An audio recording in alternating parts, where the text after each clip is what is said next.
दरवाजे सब बंद थे। उन दरवाजों के खुले बगैर मेरे भाई का पता मुझे नहीं मिल सकता था। ऐसे में एक काम हाथ आया कि वासुदेव गुजराल को मार डालो और लाख रुपया ले जाओ अपनी मालकिन के इलाज के लिए। तो मैं क्या करता? हम समझते हैं भैया। तुम कुछ नहीं समझते। जरा सोचो रोहन, अगर कल हमने तुम्हें पहचान न लिया होता तो कैसा अनर्थ हो जाता। तुम्हें मार डालते, 1 लाख रुपया ले आते और मालकिन का इलाज करवाते, और मालकिन कहती बदनसीब, जिसे मार कर तू मेरा इलाज करवा रहा है वही तो तेरा छोटा भाई था। लेकिन भैया, जब आपने मुझे पहचान लिया था तो मुझे बताया क्यों नहीं? क्या बताता कि तू वासुदेव गुजराल नहीं, रोहन यादव है, रवि यादव का भाई, जो अभी अभी 12 साल की सजा काट कर जेल से छूटा है। तो तेरी क्या रह जाती मुन्ना? इसका मतलब अगर मालकिन न बताती तो आप मेरी जिंदगी से यूं ही चुपचाप चले जाते। आपको पता है मैंने आपको ढूंढने की कितनी कोशिश की है, लेकिन सरकारी फाइलों की भीड़ में आपका कहीं पता न चला।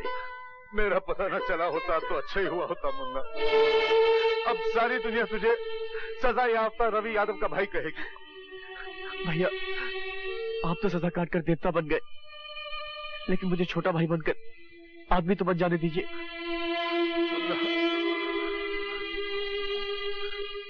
इतना परफेक्ट गेम भगवान के सिवा और कोई नहीं खेल सकता। सब बिछड़े हुए मिल गए और मैंने भी कहा पुलिस स्टेशन में।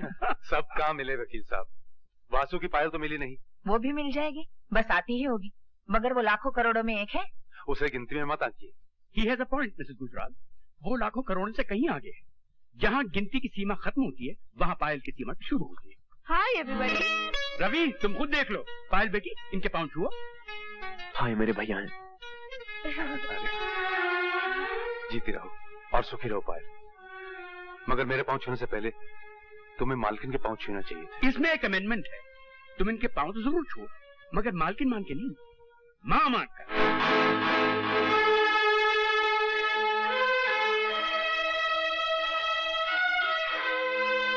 हाँ बेटी, ये जो मेरी रेणुका है ना, वो रवि के मालकिन तो जरूर है, मगर तेरी माँ है बेटी। मेरी माँ?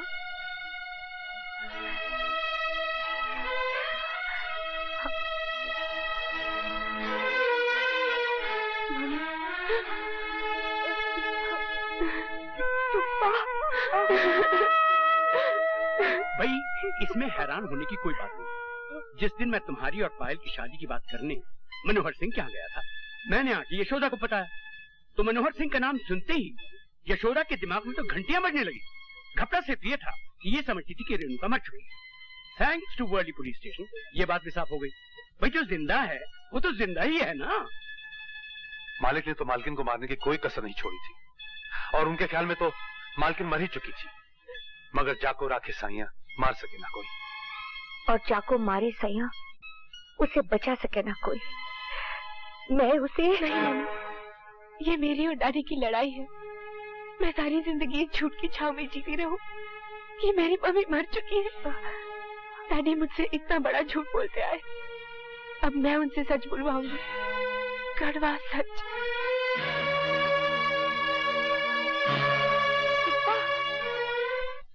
आप उस लड़के को इतना आसान समझने की भूल ना कीजिए सिंह साहब, वो आपके हलक में कांटा बन के अटक भी सकता है।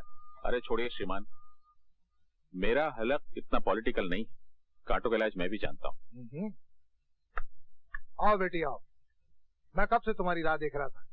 कहाँ चली गई थी तुम? एक्सक्यूज मी अंकल, मगर पहले मुझे पापा से ये पूछ लेने दीजिए कि मेरी मम्मी कहाँ चली गई। तुम्हारी मम्मी? उनकी तो परसों पहले एक एक्सीडेंट में डेथ हो चुकी बेटे। मगर तुम्हें आज इस तरह एकाएक उनका ख्याल क्यों आ गया बेटी? क्योंकि मैं अभी अभी से मिलकर सीधी यहाँ चली आ रही हूँ अंकल। पता नहीं तुम्हें किसी ने किससे मिला दिया। तुम्हारी मम्मी कब तक झूठ बोलेगा पापा? आपने उन्हें मारना चाहा, ये सच है, मगर वो बच गई, ये भी सच है। किसी ने यकीनन तुम्हारे कान भरे। एक्टिंग मत कीजिए पापा, मैं इस ड्रामे के हर कैरेक्टर से मिल चुकी हूँ। आपने एक बेगुनाह आदमी की जिंदगी बर्बाद कर दी और वो बेगुनाह आदमी 12 वर्ष जेल में सड़ाया गया। कौन बेगुनाह आदमी? रवि यादव, इन्होंने उस फरिश्ते पर रेप और मर्डर का केस चलवाया uncle. Shame on you papa. और आपकी इस चाल ने बेचारे रोहन की जिंदगी की जड़ें उखाड़कर एक तरफ फेंक दी।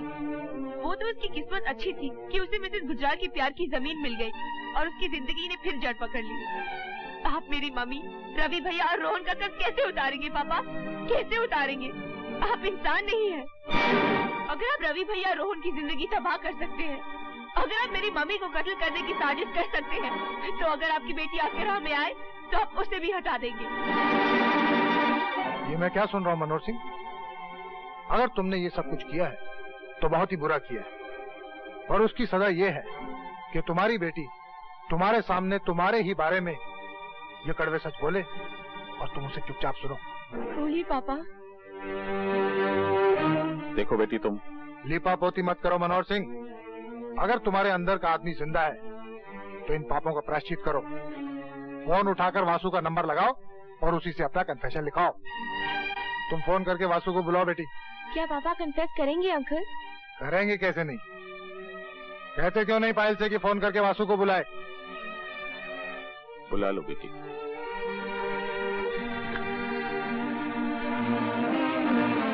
हेलो, कौन? वासु, तुम फौरन यहाँ आ जाओ। पापा तुमसे अपना कन्फेशन लिखवाना चाहते हैं।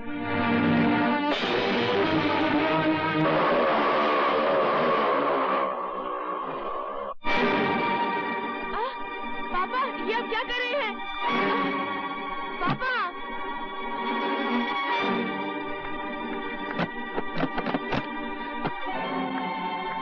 पापा, दरवाजा खोलो, खोलो दरवाजा।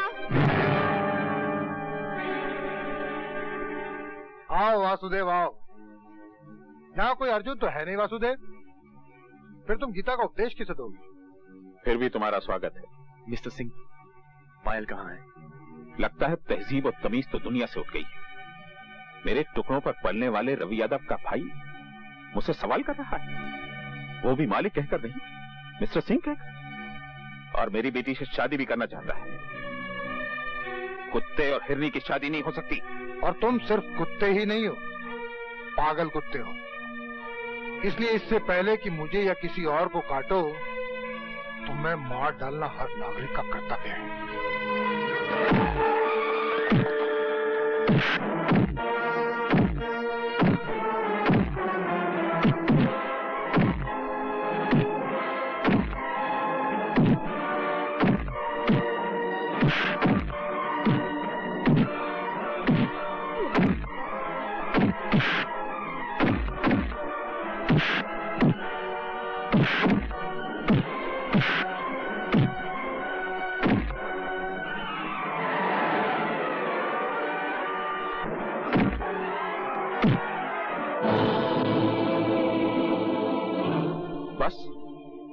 की हवा निकल गई, लेकिन मैं सिर्फ तेरी जान लेना नहीं चाहता। मैं ये चाहता हूं कि तू तड़प तड़प कर मरे।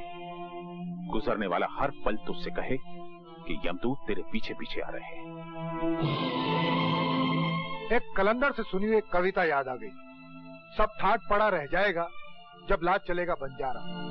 मैं तो चाहता हूं कि तुम पल पल करके मरो, जैसे गागर से बूंद बूंद पानी टपकता है और फिर गागर खाली हो जाती है।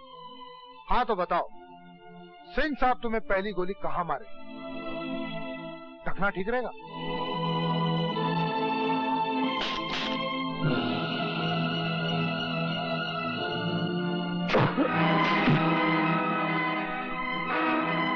आप भी आ गए?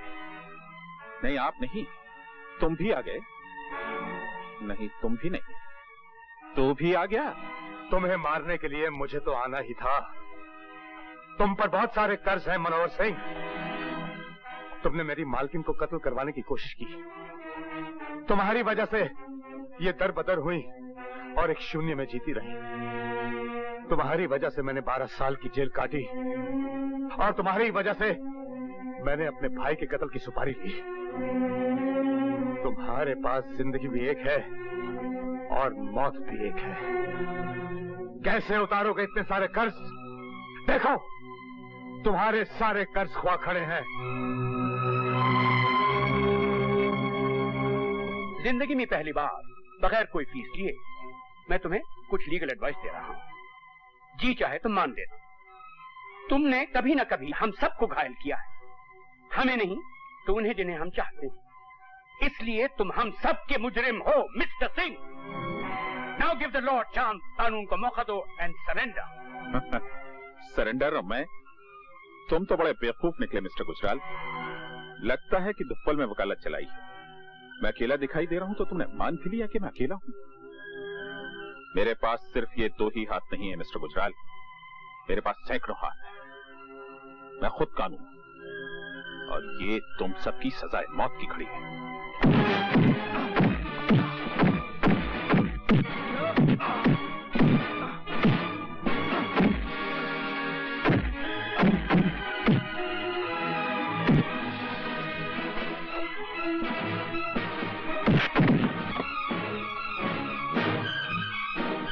पापा छोड़ो मेरा हाथ।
तुम्हें कौन बचाएगा रेणुका? मालकिन को मैं बचाऊंगा मनोहर सिंह।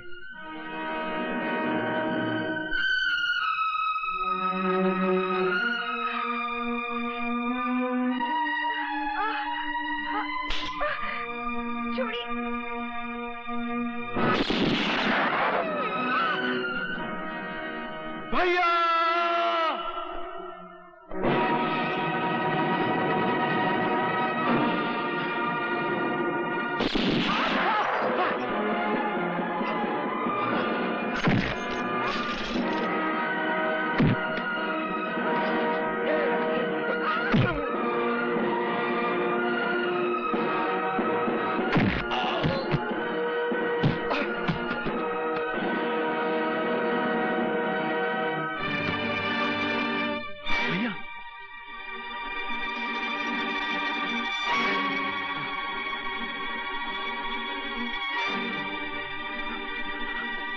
तुम्हें कौन बचाएगा? हाँ नहीं मालकिन नहीं, गोली मत चलाइए। इसकी सिफारिश मत करो तुम। ये घायल सांप है, पलट कर हमला करेगा। इसका मर जाना ठीक है। मालकिन ये तो आपके पति हैं। तभी तो मैं इसे अपने हाथों से मारना चाहती हूँ। इसकी विधवा कहलाने से भी मेरा अपमान ही होगा, मगर वो अपमान इसकी पत्नी कहलाने से बहुत छोटा होगा। जरा सोचो तो, ये वो है जिसने अग्नि को साक्षी मानकर मेरे मान, सम्मान और मेरे जीवन की रक्षा करने की शपथ ली थी, मगर वो तो सब ठीक है मालकिन, लेकिन आप तो नारी हैं और नारी पृथ्वी होती है मालकिन, जीवन के अनुकूल की रक्षा करने वाली, जीवन के अनुकूल को पालने वाली, जिनाने वाली। अगर नारी जीवन की रक्षा करना छोड़ दे मालकिन, तो मानव जाति का कोई भी भविष्य नहीं रह जाएगा। इस आदमी को जिंदा रहने दीजिए मालकिन। इसका दंड यही होगा कि ये जिए, जीवन का पल पल मौत से भी ज्यादा जहरीला हो, ज्यादा कड़वा हो। ये तो मिलन की घड़ी है मालकिन। इस क्षण के माथे पर इसके मैले खून का तिलक मत लगाइए, मत लगाइए मालकिन। रवि, हथकड़ी लगाओ। चलो। रवि, मैं डॉक्टर को बुला रहा हूँ। नहीं नहीं वकील साहब, मेरा डॉक्टर मेरे पास है। रोहन मेरा डॉक्टर है और पायल मेरी दवा। तुम दोनों एक साथ कितने अच्छे लगते हो। विद्या, गुजराल साहब के पास यशोदा मैया है, मालकिन के पास उनकी यादें, लेकिन तुम अकेली रह गई हो। जिंदगी की उलझन में मैं तुम्हें यह बता ही नहीं पाया कि मेरी आत्मा सिंदूर लिए तुम्हारी मांग ढूंढ रही है। मैं तुम्हें वचन देता हूं, तुम्हारी मांग भरने के लिए मैं फिर जन्म लूंगा। मुझे छोड़ के मत जाओ भैया। रोहन, मैं तुम्हें छोड़ के नहीं जा रहा हूं। तू तो मेरी जान है। मैं रोज सूरज के साथ ये देखने के लिए आऊंगा कि तू कैसा है। मैं चांद के साथ रोज तेरे कमरे में झांकने के लिए आऊंगा कि तू ठीक से सोया है या नहीं। मैं तो सिर्फ विधाता का शुक्रिया अदा करने जा रहा हूं। मैं फिर लौट के आऊंगा पायल की गोद में मालकिन का दुलार पाने के लिए, यशोदा मैया का आशीर्वाद लेने के लिए। रो मत रोहन, तुम मुस्कुराते हुए बहुत अच्छा लगता है। मैंने भगवान का तो कभी दर्शन नहीं किया भैया, लेकिन अगर उन्हें कहीं देख लिया तो फौरन पहचान जाऊंगा, क्योंकि वो आप ही जैसे होंगे। भगवान को तो मैंने भी आज तक नहीं देखा। अब शायद आंखें बंद करूं तो दर्शन हो जाए।